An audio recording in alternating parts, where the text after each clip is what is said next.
اعوذ باللہ من الشیطان الرجیم پناہ مانگتا ہوں میں اللہ کی شیطان مردود سے۔ بسم اللہ الرحمن الرحیم شروع اللہ کا نام لے کر جو بڑا مہربان نہایت رحم والا ہے۔ احمق لوگ کہیں گے کہ مسلمان جس قبلے پر پہلے سے چلے آتے تھے اب اس سے کیوں منہ پھیر بیٹھے؟ تم کہہ دو کہ مشرق اور مغرب سب اللہ ہی کا ہے، وہ جس کو چاہتا ہے سیدھے رستے پر چلاتا ہے، اور اسی طرح ہم نے تم کو امت معتدل بنایا ہے تاکہ تم لوگوں پر گواہ بنو اور پیغمبر آخر الزمان صلی اللہ علیہ وآلہ وسلم تم پر گواہ بنے۔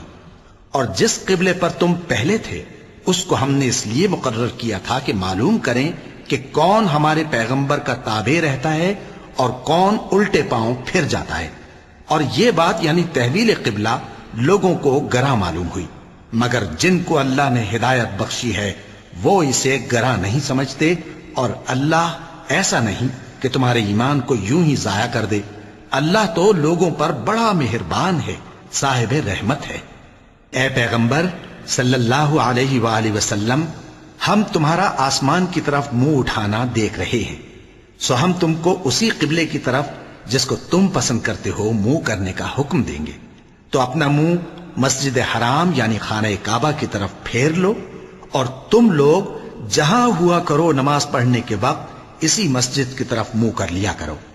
اور جن لوگوں کو کتاب دی گئی ہے وہ خوب جانتے ہیں کہ یہ نیا قبلہ ان کے پروردگار کی طرف سے حق ہے، اور جو کام یہ لوگ کرتے ہیں اللہ ان سے بے خبر نہیں۔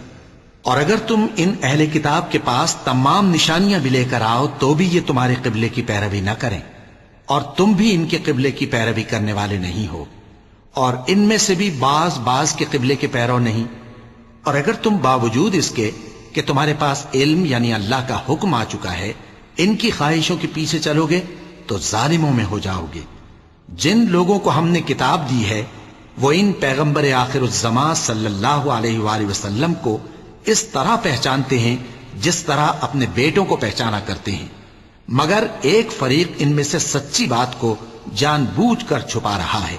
اے پیغمبر صلی اللہ علیہ وآلہ وسلم، یہ نیا قبلہ تمہارے پروردگار کی طرف سے حق ہے، تو تم ہرگز شک کرنے والوں میں نہ ہونا، اور ہر ایک شخص کے لیے ایک سمت مقرر ہے جدھر وہ عبادت کے وقت منہ کیا کرتا ہے، تو تم نیکیوں میں سبقت حاصل کرو۔ تم جہاں ہوگے اللہ تم سب کو جمع کرے گا، بے شک اللہ ہر چیز پر قادر ہے۔ اور تم جہاں سے نکلو نماز میں اپنا منہ مسجد حرام کی طرف کر لیا کرو، بے شبہ یہ تمہارے پروردگار کی طرف سے حق ہے، اور تم لوگ جو کچھ کرتے ہو اللہ اس سے بے خبر نہیں۔ اور تم جہاں سے نکلو مسجد حرام کی طرف منہ کر کے نماز پڑھا کرو، اور مسلمانوں تم جہاں ہوا کرو اسی مسجد کی طرف رخ کیا کرو۔ یہ تاکید اس لیے کی گئی ہے کہ لوگ تم کو کسی طرح کا الزام نہ دے سکیں، مگر ان میں سے جو ظالم ہیں وہ الزام دیں تو دیں، سو ان سے مت ڈرنا اور مجھی سے ڈرتے رہنا۔ اور یہ بھی مقصود ہے کہ میں تم کو اپنی تمام نعمتیں بخشوں، اور یہ بھی کہ تم راہ راست پر چلو۔ جس طرح من جملہ اور نعمتوں کے ہم نے تمہیں میں سے ایک رسول بھیجے ہیں جو تم کو ہماری آیتیں پڑھ پڑھ کر سناتے اور تمہیں پاک بناتے، اور کتاب یعنی قرآن اور دانائی سکھاتے ہیں، اور ایسی باتیں بتاتے ہیں جو تم پہلے نہیں جانتے تھے۔ سو تم مجھے یاد کیا کرو، میں تمہیں یاد کیا کروں گا، اور میرا احسان مانتے رہنا اور میری ناشکری نہ کرنا۔ اے ایمان والو، صبر اور نماز سے مدد لیا کرو، بے شک اللہ صبر کرنے والوں کے ساتھ ہے۔ اور جو لوگ اللہ کی راہ میں مارے جائیں ان کی نسبت یہ نہ کہنا کہ وہ مرے ہوئے ہیں، وہ مردہ نہیں بلکہ زندہ ہیں، لیکن تم کو شعور نہیں۔ اور ہم کسی قدر خوف اور بھوک اور مال اور جانوں اور میووں کے نقصان سے تمہاری آزمائش کریں گے، اور صبر کرنے والوں کو بشارت سنا دو کہ ان لوگوں پر جب کوئی مصیبت واقع ہوتی ہے تو کہتے ہیں کہ ہم اللہ ہی کا مال ہیں اور اسی کی طرف لوٹ کر جانے والے ہیں۔ یہی لوگ ہیں جن پر ان کے پروردگار کی عنایتیں ہیں اور خصوصی رحمت بھی ہے، اور یہی سیدھے رستے پر ہیں۔ بے شک کوہ صفا اور مروہ اللہ کی نشانیوں میں سے ہیں، تو جو شخص خانہ کعبہ کا حج یا عمرہ کرے اس پر کچھ گناہ نہیں کہ دونوں کے درمیان چکر لگائے، بلکہ یہ ایک نیک کام ہے، اور جو کوئی نیک کام کرے تو اللہ قدردان ہے، دانا ہے۔ جو لوگ ہمارے حکموں اور ہدایتوں کو جو ہم نے نازل کی ہیں کسی غرض فاسد سے چھپاتے ہیں، باوجود کہ ہم نے ان کو لوگوں کے سمجھانے کے لیے اپنی کتاب میں کھول کھول کر بیان کر دیا ہے، ایسوں پر اللہ اور تمام لعنت کرنے والے لعنت کرتے ہیں۔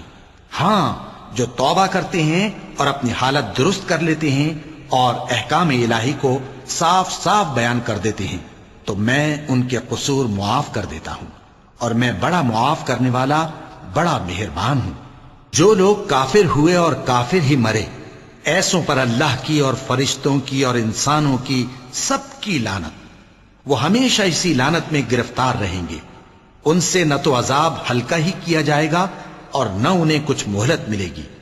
اور لوگوں، تمہارا معبود ایک ہی معبود ہے، اس بڑے مہربان اور رحم والے کے سوا کوئی عبادت کے لائق نہیں۔ بے شک آسمانوں اور زمین کے پیدا کرنے میں اور رات اور دن کے ایک دوسرے کے پیچھے آنے جانے میں اور کشتیوں اور جہازوں میں جو سمندر میں لوگوں کے فائدے کے لیے رواں ہیں، اور میں جس کو اللہ آسمان سے برساتا اور اس سے زمین کو اس کے مردہ ہو جانے کے بعد زندہ یعنی خشک ہو جانے کے بعد سرسبز کر دیتا ہے، اور زمین پر ہر قسم کے جانور پھیلانے میں اور ہواؤں کے چلانے میں اور بادلوں میں جو آسمان اور زمین کے درمیان گھرے رہتے ہیں، عقل مندوں کے لیے اللہ کی قدرت کی نشانیاں ہیں۔ اور بعض لوگ ایسے ہیں جو غیر اللہ کو اللہ کا شریک بناتے اور ان سے اللہ کی سی محبت کرتے ہیں، لیکن جو ایمان والے ہیں وہ تو اللہ ہی کے سب سے زیادہ دوستدار ہیں۔ اور اے کاش ظالم لوگ جو بات عذاب کے وقت دیکھیں گے اب دیکھ لیتے کہ سب طرح کی طاقت اللہ ہی کو ہے، اور یہ کہ اللہ سخت عذاب کرنے والا ہے۔ اس دن کفر کے پیشوا اپنے پیروں سے بیزاری ظاہر کریں گے اور دونوں عذاب الہی دیکھ لیں گے اور ان کے آپس کے تعلقات منقطع ہو جائیں گے۔ یہ حال دیکھ کر پیروی کرنے والے حسرت سے کہیں گے کہ اے کاش ہمیں پھر دنیا میں جانا نصیب ہو، تاکہ جس طرح یہ ہم سے بیزار ہو رہے ہیں اسی طرح ہم بھی ان سے بیزار ہوں۔ اس طرح اللہ ان کے اعمال حسرت بنا کر دکھائے گا اور وہ دوزخ سے نکل نہیں سکیں گے۔ لوگوں، جو چیزیں زمین میں حلال طیب ہیں وہ کھاؤ، اور شیطان کے قدموں پر نہ چلو، وہ تمہارا کھلا دشمن ہے۔ وہ تو تم کو برائی اور بے حیائی ہی کے کام کرنے کو کہتا ہے، اور یہ بھی کہ اللہ کی نسبت ایسی باتیں کہو جن کا تمہیں کچھ بھی علم نہیں۔ اور جب ان لوگوں سے کہا جاتا ہے کہ جو کتاب اللہ نے نازل فرمائی ہے اس کی پیروی کرو، تو کہتے ہیں نہیں، بلکہ ہم تو اسی چیز کی پیروی کریں گے جس پر ہم نے اپنے باپ دادا کو پایا۔ بھلا اگرچہ ان کے باپ دادا نہ کچھ سمجھتے ہوں اور نہ سیدھے رستے پر ہوں، تب بھی وہ انہی کی تقلید کیے جائیں گے۔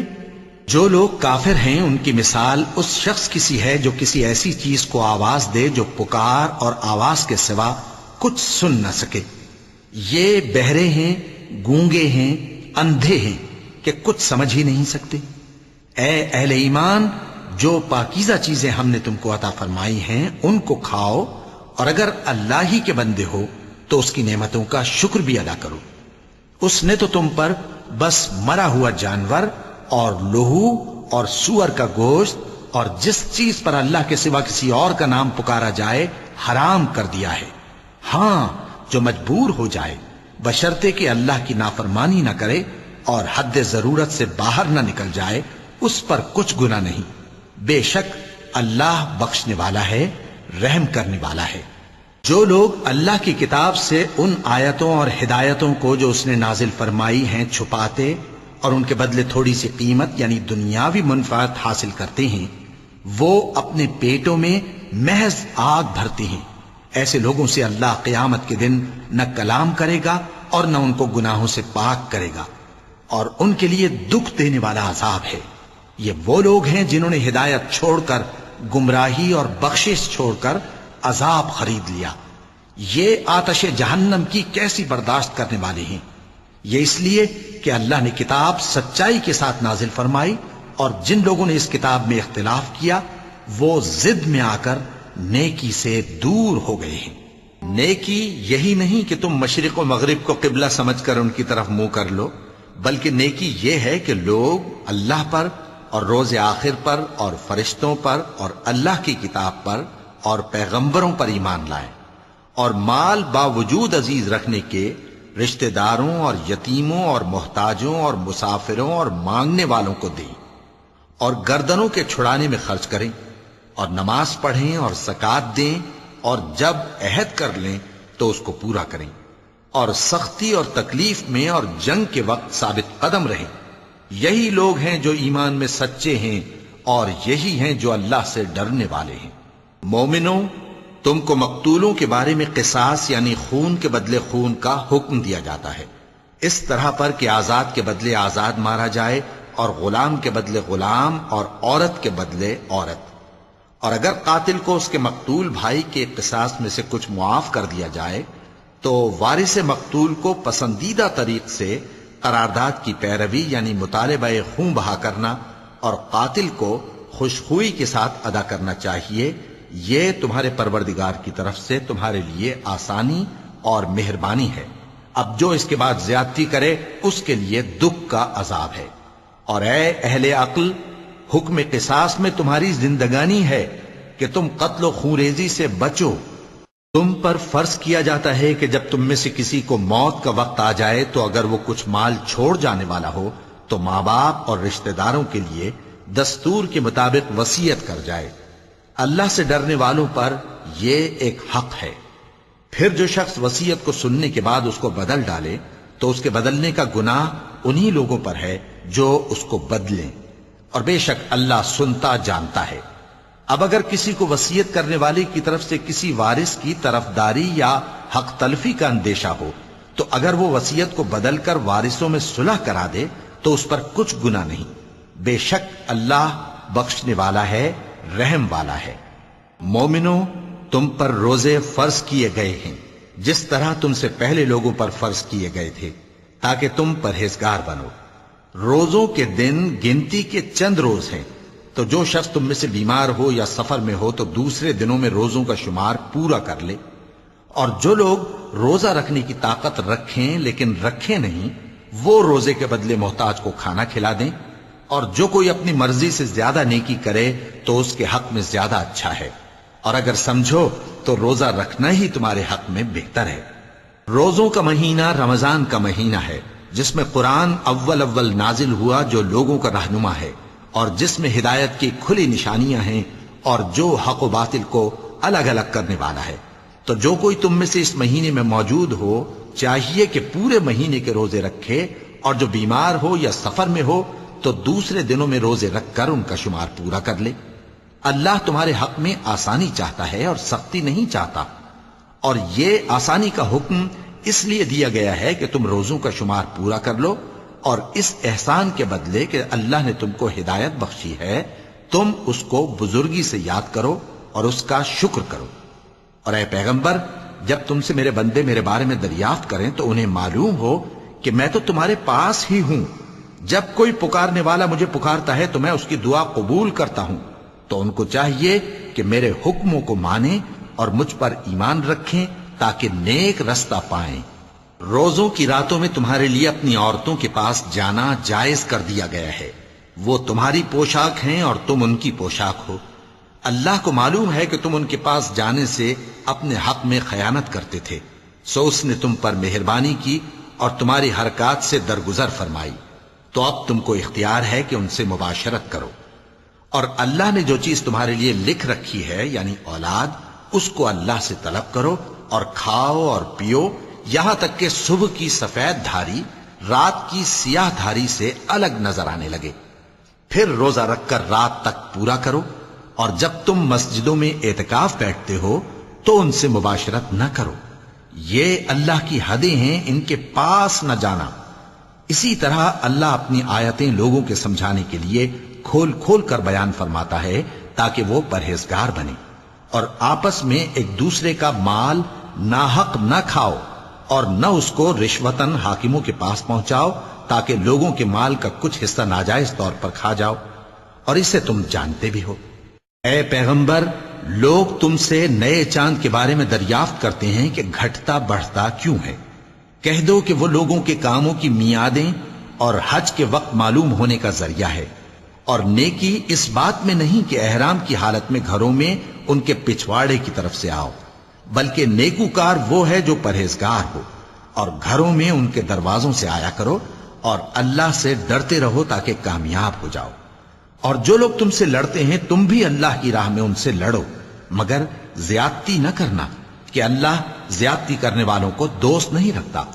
اور ان کو جہاں پاؤ قتل کر دو، اور جہاں سے انہوں نے تم کو نکالا ہے یعنی مکے سے، وہاں سے تم بھی ان کو نکال دو۔ اور دین سے گمراہ کرنے کا فساد قتل و خونریزی سے کہیں بڑھ کر ہے، اور جب تک وہ تم سے مسجد حرام یعنی خانہ کعبہ کے پاس نہ لڑیں تم بھی وہاں ان سے نہ لڑنا۔ ہاں اگر وہ تم سے لڑیں تو تم ان کو قتل کر ڈالو، کافروں کی یہی سزا ہے۔ پھر اگر وہ باز آ جائیں تو اللہ بخشنے والا ہے، رحم کرنے والا ہے۔ اور ان سے اس وقت تک لڑتے رہنا کہ فساد نابود ہو جائے اور ملک میں اللہ ہی کا دین غالب ہو جائے۔ پھر اگر وہ فساد سے باز آ جائیں تو ظالموں کے سوا کسی پر زیادتی نہیں کرنی چاہیے۔ ادب کا مہینہ ادب کے مہینے کے مقابل ہے، اور ادب کی چیزیں ایک دوسرے کا بدلہ ہیں۔ پس اگر کوئی تم پر زیادتی کرے تو جیسی زیادتی وہ تم پر کرے ویسی ہی تم اس پر کرو، اور اللہ سے ڈرتے رہو اور جان رکھو کہ اللہ ڈرنے والوں کے ساتھ ہے۔ اور اللہ کی راہ میں مال خرچ کرو اور اپنے آپ کو ہلاکت میں نہ ڈالو، اور نیکی کرو، بے شک اللہ نیکی کرنے والوں کو دوست رکھتا ہے۔ اور اللہ کی خوشنودی کے لیے حج اور عمرے کو پورا کرو، اور اگر راستے میں روک لیے جاؤ تو جیسی قربانی میسر ہو کر دو، اور جب تک قربانی اپنے مقام پر نہ پہنچ جائے سر نہ منڈاؤ۔ اور اگر کوئی تم میں بیمار ہو یا اس کے سر میں کسی طرح کی تکلیف ہو تو اگر وہ سر منڈا لے تو اس کے بدلے روزے رکھے یا صدقہ دے یا قربانی کرے۔ پھر جب تکلیف دور ہو کر تم مطمئن ہو جاؤ تو جو تم میں حج کے وقت تک عمرے سے فائدہ اٹھانا چاہے وہ جیسی قربانی میسر ہو کرے، اور جس کو قربانی نہ ملے وہ 3 روزے ایام حج میں رکھے اور 7 جب واپس ہو، یہ پورے 10 ہوئے۔ یہ حکم اس شخص کے لیے ہے جس کے اہل و عیال مکے میں نہ رہتے ہوں۔ اور اللہ سے ڈرتے رہو اور جان رکھو کہ اللہ سخت عذاب دینے والا ہے۔ حج کے مہینے معین ہیں جو معلوم ہیں، تو جو شخص ان مہینوں میں حج کی نیت کر لے تو حج کے دنوں میں نہ عورتوں سے اختلاط کرے، نہ کوئی برا کام کرے اور نہ کسی سے جھگڑے۔ اور جو نیک کام تم کرو گے وہ اللہ کو معلوم ہو جائے گا۔ اور زاد راہ یعنی رستے کا خرچ ساتھ لے جاؤ، کیونکہ بہترین زاد راہ پرہیزگاری ہے۔ اور اے اہل عقل مجھی سے ڈرتے رہو، اس کا تمہیں کچھ گناہ نہیں کہ حج کے دنوں میں بذریعہ تجارت اپنے پروردگار سے روزی طلب کرو۔ اور جب عرفات سے واپس ہونے لگو تو مشعر حرام یعنی مزدلفہ میں اللہ کا ذکر کرو، اور اس طرح ذکر کرو جس طرح اس نے تم کو سکھایا، اور اس سے پیشتر تم لوگ ان طریقوں سے محض ناواقف تھے۔ پھر جہاں سے اور لوگ واپس ہوں وہیں سے تم بھی واپس ہو، اور اللہ سے بخشش مانگو، بے شک اللہ بخشنے والا ہے، رحمت کرنے والا ہے۔ پھر جب حج کے تمام ارکان پورے کر چکو تو مینا میں اللہ کو یاد کرو جس طرح اپنے باپ دادا کو یاد کیا کرتے تھے، بلکہ اس سے بھی زیادہ۔ اور بعض لوگ ایسے ہیں جو اللہ سے التجا کرتے ہیں کہ اے پروردگار ہم کو جو دینا ہے دنیا ہی میں دے دے، اور ایسے لوگوں کا آخرت میں کچھ حصہ نہیں۔ اور بعض ایسے ہیں کہ دعا کرتے ہیں کہ پروردگار ہم کو دنیا میں بھی نعمت عطا فرما اور آخرت میں بھی نعمت بخشیو اور دوزخ کے عذاب سے محفوظ رکھیو۔ یہی لوگ ہیں جن کے لیے ان کے کاموں کا حصہ یعنی اجر نیک تیار ہے، اور اللہ جلد حساب لینے والا ہے۔ اور قیام منی کے دنوں میں جو گنتی کے دن ہیں اللہ کو یاد کرو۔ اگر کوئی جلدی کرے اور 2 ہی دن میں چل دے تو اس پر بھی کچھ گناہ نہیں، اور جو بات تک ٹھہرا رہے اس پر بھی کچھ گناہ نہیں۔ یہ باتیں اس شخص کے لیے ہیں جو اللہ سے ڈرے، اور تم لوگ اللہ سے ڈرتے رہو اور جان رکھو کہ تم سب اس کے پاس جمع کیے جاؤ گے۔ اور کوئی شخص تو ایسا ہے جس کی گفتگو دنیا کی زندگی میں تم کو دلکش معلوم ہوتی ہے اور وہ اپنے معافی ضمیر پر یعنی اس بات پر جو اس کے دل میں ہے اللہ کو گواہ بناتا ہے، حالانکہ وہ سخت جھگڑالو ہے۔ اور جب پیٹ پھیر کر چلا جاتا ہے تو زمین میں دوڑتا پھرتا ہے تاکہ اس میں فتنہ انگیزی کرے اور کھیتی کو برباد اور انسانوں اور حیوانوں کی نسل کو نابود کر دے، اور اللہ فتنہ انگیزی کو پسند نہیں کرتا۔ اور جب اس سے کہا جاتا ہے کہ اللہ سے خوف کر تو غرور اس کو گناہ میں پھنسا دیتا ہے، سو اس کو جہنم کافی ہے اور وہ بہت برا ٹھکانہ ہے۔ اور کوئی شخص ایسا ہے کہ اللہ کی خوشنودی حاصل کرنے کے لیے اپنی جان بیچ ڈالتا ہے، اور اللہ بندوں پر بہت مہربان ہے۔ مومنو، اسلام میں پورے داخل ہو جاؤ اور شیطان کے پیچھے نہ چلو، وہ تو تمہارا کھلا دشمن ہے۔ پھر اگر تم احکام روشن پہنچ جانے کے بعد لڑکھڑا جاؤ تو جان رکھو کہ اللہ غالب ہے، حکمت والا ہے۔ کیا یہ لوگ اسی بات کے منتظر ہیں کہ ان پر اللہ کا عذاب بادل کے سائبانوں میں نازل ہو اور فرشتے بھی اتر آئیں اور کام تمام کر دیا جائے؟ اور سب کاموں کا رجوع اللہ ہی کی طرف ہے۔ اے پیغمبر، بنی اسرائیل سے پوچھو کہ ہم نے ان کو کتنی کھلی نشانیاں دیں، اور جو شخص اللہ کی نعمت کو اپنے پاس آنے کے بعد بدل دے تو اللہ سخت عذاب کرنے والا ہے۔ اور جو کافر ہیں ان کے لیے دنیا کی زندگی خوشنما کر دی گئی ہے اور وہ مومنوں سے تمسخر کرتی ہیں، لیکن جو پرہیزگار ہیں وہ قیامت کے دن ان سے اوپر ہوں گے۔ اور اللہ جس کو چاہتا ہے بے حساب رزق دیتا ہے۔ پہلے تو سب لوگوں کا ایک ہی مذہب تھا، لیکن وہ آپس میں اختلاف کرنے لگے تو اللہ نے ان کی طرف بشارت دینے والے اور ڈر سنانے والے پیغمبر بھیجے اور ان پر سچائی کے ساتھ کتابیں نازل کی تاکہ جن امور میں لوگ اختلاف کرتے تھے ان کا ان میں فیصلہ کر دے۔ اور اس میں اختلاف بھی انہی لوگوں نے کیا جن کو کتاب دی گئی تھی، باوجود کہ ان کے پاس کھلے ہوئے احکام آ چکے تھے، اور یہ اختلاف انہوں نے صرف آپس کی ضد سے کیا۔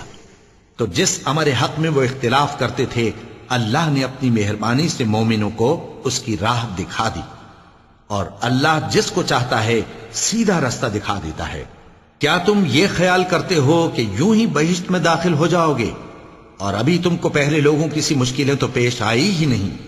ان کو بڑی بڑی سختیاں اور تکلیفیں پہنچیں اور وہ صعوبتوں میں ہلا ہلا دیے گئے، یہاں تک کہ پیغمبر اور مومن لوگ جو ان کے ساتھ تھے سب پکار اٹھے کہ کب اللہ کی مدد آئے گی۔ دیکھو اللہ کی مدد ان قریب آیا چاہتی ہے۔ اے نبی، لوگ تم سے پوچھتے ہیں کہ اللہ کی راہ میں کس طرح کا مال خرچ کریں۔ کہہ دو کہ جو چاہو خرچ کرو، لیکن جو مال خرچ کرنا چاہو وہ درجہ بدرجہ اہل استحقاق یعنی ماں باپ کو اور قریب کے رشتہ داروں کو اور یتیموں کو اور محتاجوں کو اور مسافروں کو سب کو دو، اور جو بھلائی تم کرو گے اللہ اس کو جانتا ہے۔ مسلمانوں، تم پر اللہ کے رستے میں لڑنا فرض کر دیا گیا ہے، اور وہ تمہیں ناگوار تو ہوگا، مگر عجب نہیں کہ ایک چیز تم کو بری لگے اور وہ تمہارے حق میں بھلی ہو، اور عجب نہیں کہ ایک چیز تم کو بھلی لگے اور وہ تمہارے لیے مضر ہو، اور ان باتوں کو اللہ ہی بہتر جانتا ہے اور تم نہیں جانتے۔ اے پیغمبر، لوگ تم سے عزت والے مہینوں میں لڑائی کرنے کے بارے میں دریافت کرتے ہیں، کہہ دو کہ ان میں لڑنا بڑا گناہ ہے، اور اللہ کی راہ سے روکنا اور اس سے کفر کرنا اور مسجد حرام یعنی خانہ کعبہ میں جانے سے بند کرنا اور اہل مسجد کو اس میں سے نکال دینا جو یہ کفار کرتے ہیں، اللہ کے نزدیک اس سے بھی زیادہ گناہ ہے، اور فتنہ انگیزی خونریزی سے بھی بڑھ کر ہے۔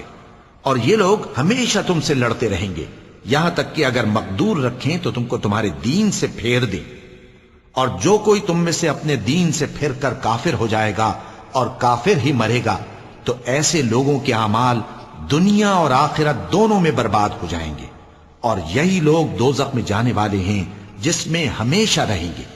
جو لوگ ایمان لائے اور اللہ کے لیے وطن چھوڑ گئے اور کفار سے جنگ کرتے رہے وہی اللہ کی رحمت کے امیدوار ہیں، اور اللہ بخشنے والا ہے، رحمت کرنے والا ہے۔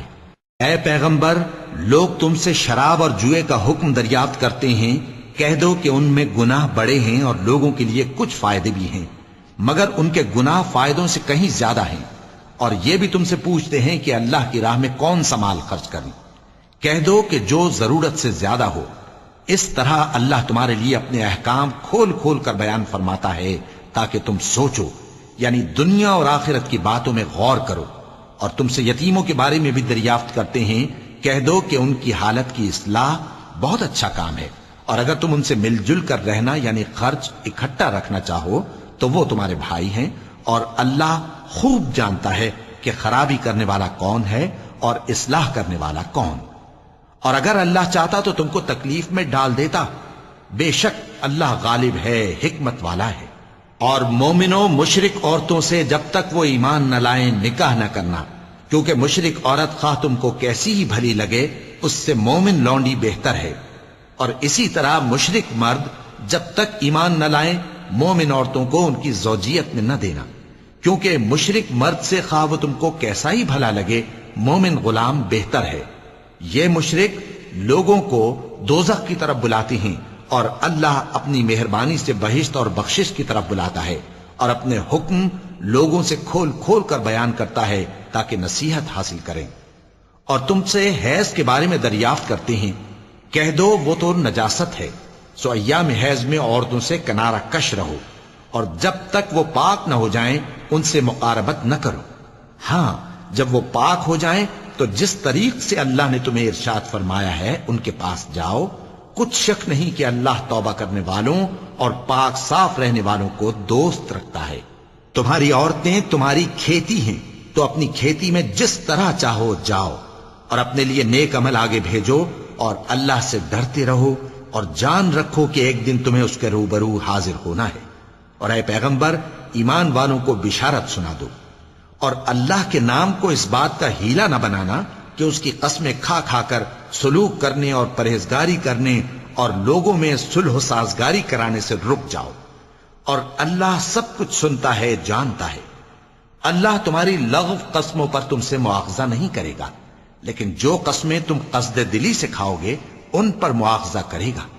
اور اللہ بخشنے والا ہے، بردبار ہے. جو لوگ اپنی عورتوں کے پاس جانے کی قسم کھا لیں ان کو 4 مہینے تک انتظار کرنا چاہیے. اگر اس عرصے میں قسم سے رجوع کر لیں تو اللہ بخشنے والا ہے، مہربان ہے. اور اگر طلاق کا ارادہ کر لیں تو بھی اللہ سنتا ہے، جانتا ہے. اور طلاق والی عورتیں 3 حیض تک اپنے تئیں روکے رہیں، اور اگر وہ اللہ اور روز قیامت پر ایمان رکھتی ہیں تو ان کو جائز نہیں کہ اللہ نے جو کچھ ان کے شکم میں پیدا کیا ہے اس کو چھپائیں. اور ان کے خاوند اگر پھر موافقت چاہیں تو اس مدت میں وہ ان کو اپنی زوجیت میں لے لینے کے زیادہ حقدار ہیں. اور عورتوں کا حق مردوں پر ویسا ہی ہے جیسے دستور کے مطابق مردوں کا حق عورتوں پر ہے. البتہ مردوں کو عورتوں پر 1 درجہ فضیلت ہے، اور اللہ غالب ہے، صاحب حکمت ہے. طلاق صرف 2 بار ہے، یعنی جب 2 دفعہ طلاق دے دی جائے تو پھر عورتوں کو یا تو بطریق شائستہ نکاح میں رہنے دینا ہے یا بھلائی کے ساتھ چھوڑ دینا. اور یہ جائز نہیں کہ جو مہر تم ان کو دے چکے ہو اس میں سے کچھ واپس لے لو. ہاں، اگر زن و شوہر کو خوف ہو کہ وہ اللہ کی حدوں کو قائم نہیں رکھ سکیں گے تو اگر عورت خاوند کے ہاتھ سے رہائی پانے کے بدلے میں کچھ دے ڈالے تو دونوں پر کچھ گناہ نہیں. یہ اللہ کی مقرر کی ہوئی حدیں ہیں، ان سے باہر نہ نکلنا. اور جو لوگ اللہ کی حدوں سے باہر نکل جائیں گے وہ گناہگار ہوں گے. پھر اگر شوہر 2 طلاقوں کے بعد تیسری طلاق عورت کو دے دے تو اس کے بعد جب تک عورت کسی دوسرے شخص سے نکاح نہ کر لے اس پہلے شوہر پر حلال نہ ہوگی. ہاں، اگر دوسرا خاوند بھی طلاق دے دے اور عورت اور پہلا خاوند پھر ایک دوسرے کی طرف رجوع کر لیں تو ان پر کچھ گناہ نہیں، بشرطے کہ دونوں یقین کریں کہ اللہ کی حدوں کو قائم رکھ سکیں گے. اور یہ اللہ کی حدیں ہیں، ان کو وہ ان لوگوں کے لیے بیان فرماتا ہے جو علم رکھتے ہیں. اور جب تم عورتوں کو 2 دفعہ طلاق دے چکو اور ان کی عدت پوری ہو جائے تو انہیں یا تو حسن سلوک سے نکاح میں رہنے دو یا بطریق شائستہ رخصت کر دو. اور اس نیت سے ان کو نکاح میں نہ رہنے دینا چاہیے کہ انہیں تکلیف دو اور ان پر زیادتی کرو. اور جو ایسا کرے گا وہ اپنا ہی نقصان کرے گا. اور اللہ کے احکام کو ہنسی اور کھیل نہ بناؤ. اور اللہ نے تم کو جو نعمتیں بخشی ہیں اور تم پر جو کتاب اور دانائی کی باتیں نازل کی ہیں جن سے وہ تمہیں نصیحت فرماتا ہے ان کو یاد کرو، اور اللہ سے ڈرتے رہو، اور جان رکھو کہ اللہ ہر چیز سے واقف ہے۔ اور جب تم عورتوں کو طلاق دے چکو اور ان کی عدت پوری ہو جائے تو ان کو اپنے شوہروں کے ساتھ جب وہ آپس میں جائز طور پر راضی ہو جائیں نکاح کرنے سے مت روکو۔ اس حکم سے اس شخص کو نصیحت کی جاتی ہے جو تم میں اللہ اور روز آخر پر یقین رکھتا ہے۔ یہ تمہارے لیے نہایت خوب اور بہت پاکیزگی کی بات ہے، اور اللہ جانتا ہے اور تم نہیں جانتے۔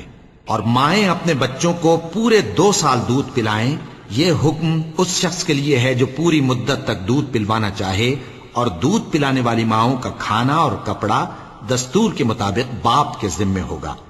کسی شخص کو اس کی طاقت سے زیادہ تکلیف نہیں دی جاتی، تو یاد رکھو کہ نہ تو ماں کو اس کے بچے کے سبب نقصان پہنچایا جائے اور نہ باپ کو اس کی اولاد کی وجہ سے نقصان پہنچایا جائے، اور اسی طرح نان و نفقہ بچے کے وارث کے ذمے ہے۔ اور اگر دونوں یعنی ماں باپ آپس کی رضامندی اور صلاح سے بچے کا دودھ چھڑانا چاہیں تو ان پر کچھ گناہ نہیں، اور اگر تم اپنی اولاد کو دودھ پلوانا چاہو تو تم پر کچھ گناہ نہیں، بشرطے کہ تم دودھ پلانے والیوں کو دستور کے مطابق ان کا حق جو تم نے دینا کیا تھا دے دو۔ اور اللہ سے ڈرتے رہو اور جان رکھو کہ جو کچھ تم کرتے ہو اللہ اس کو دیکھ رہا ہے۔ اور جو لوگ تم میں سے مر جائیں اور عورتیں چھوڑ جائیں تو وہ عورتیں 4 مہینے اور 10 دن اپنے آپ کو روکے رہیں، اور جب یہ عدت پوری کر چکیں اور اپنے حق میں پسندیدہ کام یعنی نکاح کر لیں تو تم پر کچھ گناہ نہیں، اور اللہ تمہارے سب کاموں سے واقف ہے۔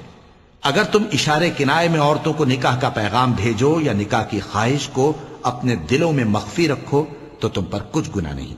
اللہ کو معلوم ہے کہ تم ان سے نکاح کا ذکر کرو گے، مگر ایام عدت میں اس کے سوا کے دستور کے مطابق کوئی بات کہہ دو، پوشیدہ طور پر ان سے قول و قرار نہ کرنا، اور جب تک عدت پوری نہ ہو لے نکاح کا پختہ ارادہ نہ کرنا۔ اور جان رکھو کہ جو کچھ تمہارے دلوں میں ہے اللہ کو سب معلوم ہے، تو اس سے ڈرتے رہو اور جان رکھو کہ اللہ بخشنے والا ہے، حلم والا ہے۔ اور اگر تم عورتوں کو ان کے پاس جانے یا ان کا مہر مقرر کرنے سے پہلے طلاق دے دو تو تم پر کچھ گناہ نہیں، ہاں ان کو دستور کے مطابق کچھ خرچ ضرور دو، یعنی مقدور والا اپنے مقدور کے مطابق دے اور تنگ دست اپنی حیثیت کے مطابق۔ نیک لوگوں پر یہ ایک طرح کا حق ہے۔ اور اگر تم عورتوں کو ان کے پاس جانے سے پہلے طلاق دے دو لیکن مہر مقرر کر چکے ہو تو آدھا مہر دینا ہوگا۔ ہاں اگر عورتیں مہر بخش دیں یا مرد جن کے ہاتھ میں عقد نکاح ہے اپنا حق چھوڑ دیں اور پورا مہر دے دیں تو ان کو اختیار ہے۔ اور اگر تم مرد لوگ ہی اپنا حق چھوڑ دو تو یہ پرہیزگاری کی بات ہے، اور آپس میں بھلائی کرنے کو فراموش نہ کرنا۔ کچھ شک نہیں کہ اللہ تمہارے سب کاموں کو دیکھ رہا ہے۔ مسلمانوں، سب نمازیں خصوصاً بیچ کی نماز یعنی نماز عصر پورے اہتمام کے ساتھ ادا کرتے رہو اور اللہ کے آگے ادب سے کھڑے رہا کرو۔ پھر اگر تم خوف کی حالت میں ہو تو پیادے یا سوار جس حال میں ہو نماز پڑھ لو۔ پھر جب امن و اطمینان ہو جائے تو جس طریق سے اللہ نے تم کو سکھایا ہے جو تم پہلے نہیں جانتے تھے اللہ کو یاد کرو۔ اور جو لوگ تم میں سے مر جائیں اور عورتیں چھوڑ جائیں وہ اپنی عورتوں کے حق میں وصیت کر جائیں کہ ان کو 1 سال تک خرچ دیا جائے اور گھر سے نہ نکالی جائیں۔ ہاں اگر وہ خود گھر سے چلی جائیں اور اپنے حق میں پسندیدہ کام یعنی نکاح کر لیں تو تم پر کچھ گناہ نہیں، اور اللہ زبردست ہے، حکمت والا ہے۔ اور مطلقہ عورتوں کو بھی دستور کے مطابق نان و نفقہ دینا چاہیے، پرہیزگاروں پر یہ بھی حق ہے۔ اسی طرح اللہ اپنے احکام تمہارے لیے بیان فرماتا ہے تاکہ تم سمجھو۔ بھلا تم نے ان لوگوں کو نہیں دیکھا جو شمار میں ہزاروں ہی تھے اور موت کے ڈر سے اپنے گھروں سے نکل بھاگے تھے؟ تو اللہ نے ان کو حکم دیا کہ مر جاؤ، پھر ان کو زندہ بھی کر دیا۔ کچھ شک نہیں کہ اللہ لوگوں پر مہربانی رکھتا ہے، لیکن اکثر لوگ شکر نہیں کرتے۔ اور مسلمانوں، اللہ کی راہ میں جہاد کرو اور جان رکھو کہ اللہ سب کچھ سنتا ہے، سب کچھ جانتا ہے۔ کون ہے کہ اللہ کو قرض حسنہ دے کہ وہ اس کے بدلے اس کو کئی گنا زیادہ دے گا؟ اور اللہ ہی روزی کو تنگ کرتا اور وہی اسے کشادہ کرتا ہے، اور تم اسی کی طرف لوٹ کر جاؤ گے۔ بھلا تم نے بنی اسرائیل کی ایک جماعت کو نہیں دیکھا جس نے موسیٰ کے بعد اپنے پیغمبر سے کہا کہ آپ ہمارے لیے ایک بادشاہ مقرر کر دیں تاکہ ہم اللہ کی راہ میں جہاد کریں؟ پیغمبر نے کہا کہ اگر تم کو جہاد کا حکم دیا جائے تو ایسا تو نہیں کہ لڑنے سے پہلو تہی کرو۔ وہ کہنے لگے کہ ہم اللہ کی راہ میں کیوں نہ لڑیں گے جبکہ ہم وطن سے خارج اور بال بچوں سے جدا کر دیے گئے۔ پھر جب ان کو جہاد کا حکم دیا گیا تو چند اشخاص کے سوا سب پھر گئے، اور اللہ ظالموں سے خوب واقف ہے۔ اور پیغمبر نے ان سے یہ بھی کہا کہ اللہ نے تم پر طالوت کو بادشاہ مقرر فرمایا ہے۔ وہ بولے کہ اسے ہم پر بادشاہی کا حق کیوں کر ہو سکتا ہے؟ اس سے بڑھ کر بادشاہی کے مستحق تو ہم ہیں، اور اس کے پاس تو بہت سی دولت بھی نہیں۔ پیغمبر نے کہا کہ اللہ نے اس کو تم پر فضیلت دی ہے اور بادشاہی کے لیے منتخب فرمایا ہے۔ اس نے اسے علم بھی بہت سا بخشا ہے اور تن و توش بھی بڑا عطا کیا ہے، اور اللہ کو اختیار ہے جسے چاہے بادشاہی بخشے، وہ بڑا کشائش والا ہے، دانا ہے۔ صدق اللہ